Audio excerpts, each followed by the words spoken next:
আজ রবিবারে কলকাতায় সল্টলেক স্টেডিয়াম অর্থাৎ যুবভারতীয় যে ফুটবল খেলার মাঠ, সেই মাঠে সারা দিনভর বা বিকেল থেকে আজ কী হলো সেই বিষয়টা নিয়েই আমার মূলত আজকে প্রতিবেদন।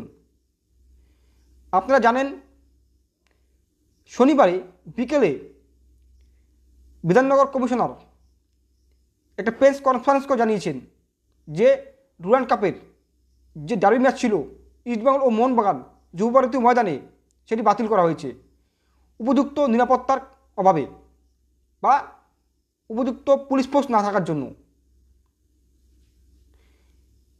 তা সত্ত্বেও যারা টিকিট কেটে ফেলেছেন তাদের টাকা কীভাবে ফেরত দেবেন সেটা কিন্তু কমিশনার বলেনি। একইভাবে সরকার বুঝতে পেরেছে যে আরজিকর হসপিটালে একটি চিকিৎসাধীন ছাত্রীকে যে নারকীয় অত্যাচারের মাধ্যমে রেপ, ধর্ষণ এবং বিভিন্ন অত্যাচারের মাধ্যমে যে হত্যা করা হয়েছে, সেই হত্যাকাণ্ডের প্রকৃত দোষীদের শাস্তি দাবিতে মোহনবাগান ও ইস্টবেঙ্গল প্রতিবাদ করতে পারেন, জোড়া চিৎকার করতে পারেন বিচার চাওয়ার জন্য। সেই ভয়েই রাজ্য সরকারের কারচুপিতে বা রাজ্য সরকার চালে এক ধরনের বিধানসভার কমিশনার ও ডুরান্ড কাপের কমিটি যৌথ মিটিং করে এই খেলা বাতিল করেছেন। তা সত্ত্বেও রবিবার বিকেল থেকে যে অকল্পনীয়, অভাবনীয় আন্দোলন দেখেছেন কলকাতার বাসী অর্থাৎ পশ্চিমবঙ্গবাসী অর্থাৎ সারা বিশ্ববাসী, তা কল্পনা করা যায় না। অসাধারণ, যা মুখে প্রকাশ করা যাবে না।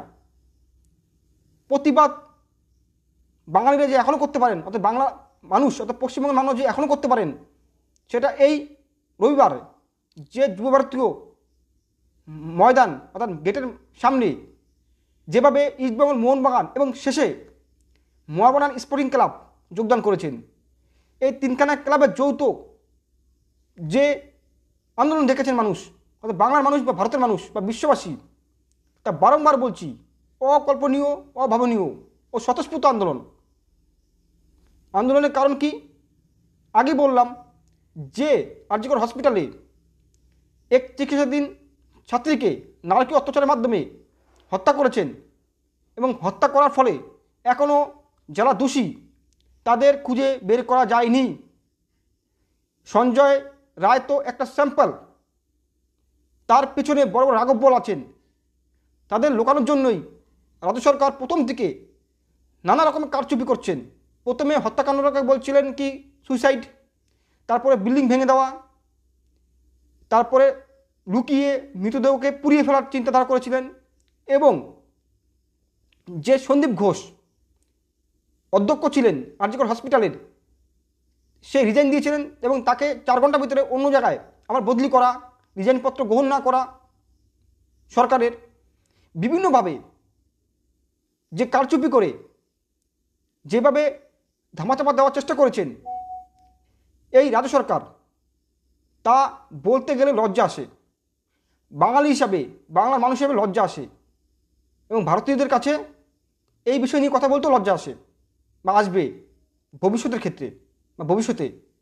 এবং একেবারে 14 তারিখে এই 7,000 পাবলিক হাওড়া, দমদম, বারুইপুর বিভিন্ন কেন্দ্র থেকে, কলকাতা পার্শ্ববর্তী অঞ্চল থেকে লরিত করে এনে বা লরিত করে এনে ট্রাকে এনে যেভাবে আরজিকর হসপিটালের সামনে যারা মঞ্চ বেঁধেছিলেন প্রতিবাদ করার জন্য, সেই মঞ্চ ভেঙে দেওয়া এবং আরজিকর হসপিটাল ঢুকে ভাঙচুর, এবং যারা নার্স কর্মী যারা তখনও রুগীদের সেবা দিচ্ছিলেন তাদের রেপ করে দেওয়ার পরবর্তীকালে হুমকি, বিভিন্ন রকম অত্যাচার, এবং পুলিশকেও দেখা গেছে বাথরুমে, বেডরুমে এবং নার্সদের পিছনেও লুকিয়েছেন এবং কয়েকটা পুলিশও ইনজোর হয়েছেন।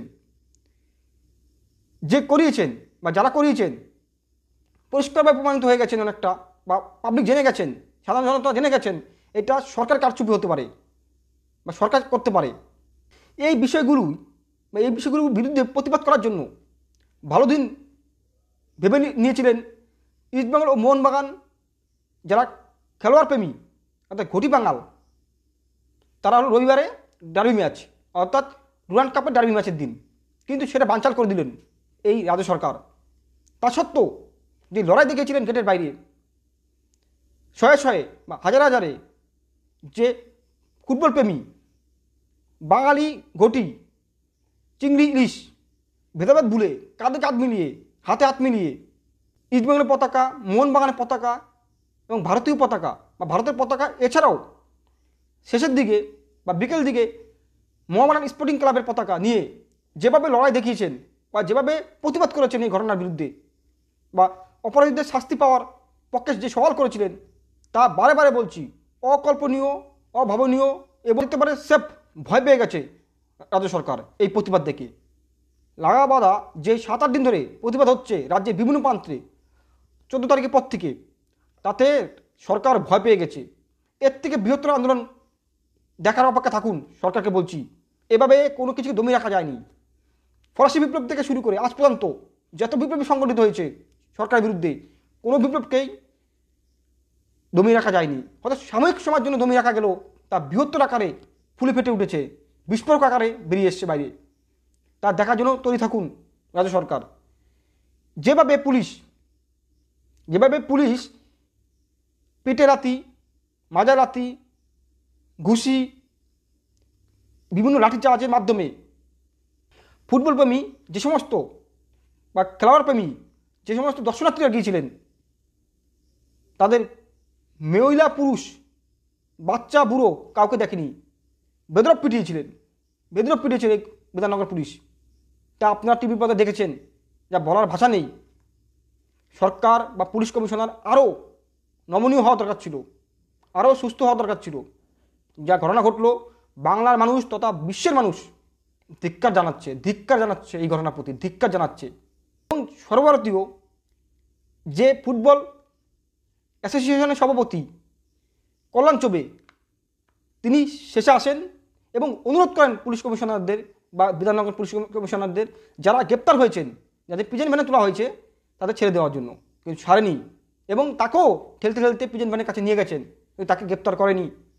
এবং তিনি কি বলেছেন এটা শুনে নিন। It is very shameful. Law and order completely failure in West Bengal.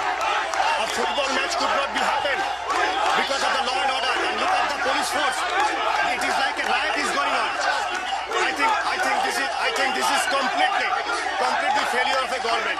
উনি বললেন যে একটা পিসফুলি ফুটবল খেলা, সেখানে ভায়োলেন্স তৈরি করেছে পুলিশ। পিটিআই দেওয়া তথ্য আপনাদের দিলাম আমি, পিটিআই থেকে নেওয়া।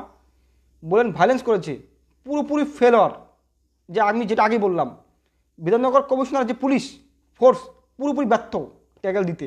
এবং মোহনবাগান ইস্টবেঙ্গলের যারা দর্শনার্থী, যারা ফুটবল প্রেমী, তারাও বলেছেন পর্যাপ্ত ফোর্স নেই, তাই খেলা বাতিল। কিন্তু যখন এই আন্দোলন ইস্টবেঙ্গল, মোহনবাগান ও মোহামেডান স্পোর্টিং ক্লাবের যে মুভমেন্ট বা লড়াই, যে আন্দোলন ন্যায্য বিচার চাওয়ার জন্য, আরজিকর ঘটনার কেসের যে পুলিশ এসছেন, তা দেখে হতবাক। যদি পর্যাপ্ত পুলিশ না থাকে, এত পুলিশ আসলো কী করতে? এর অর্ধেক পুলিশ দিয়েই খেলা সুস্থভাবে সংগঠিত করা যেত। খেলা হয়নি পুলিশ ফোর্স পর্যাপ্ত নেই বলে। কিন্তু যখন এই প্রতিবাদ থামাতে গিয়ে তার 3 গুণ পুলিশ, ঝাঁকে ঝাঁকে পুলিশ এসছে, লাঠিচার্জ করেছে, পিঠে লাথি মেরেছে সাধারণ জনতাকে, যা ভাবা যায় না। পুরোপুরি সরকার ভয় পেয়ে গেছে, পুরোপুরি সরকার ভয় পেয়ে গেছে। সেটাই কল্যাণ চৌবে বলছে, ল এবং অর্ডার, যেটা আইন ও শৃঙ্খলা পুরোপুরি ভেঙে গেছে পশ্চিমবঙ্গের।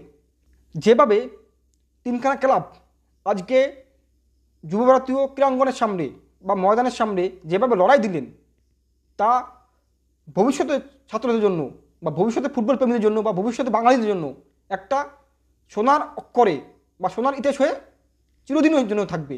এই লড়াই এই বাংলায় এই প্রথম দেখেছেন ইস্টবেঙ্গল মোহনবাগান কাঁধে কাঁধ মিলিয়ে, হাতে হাত মিলিয়ে যে লড়াই করেছেন, বলা যেতে পারে এটা অভাবনীয়, অকল্পনীয়। এবং বাংলার মানুষ বা ভারতীয় মানুষ বা বিশ্বের মানুষ এটা এই প্রথম দেখেছেন। এই বলে আমার বক্তব্য শেষ করলাম। নমস্কার।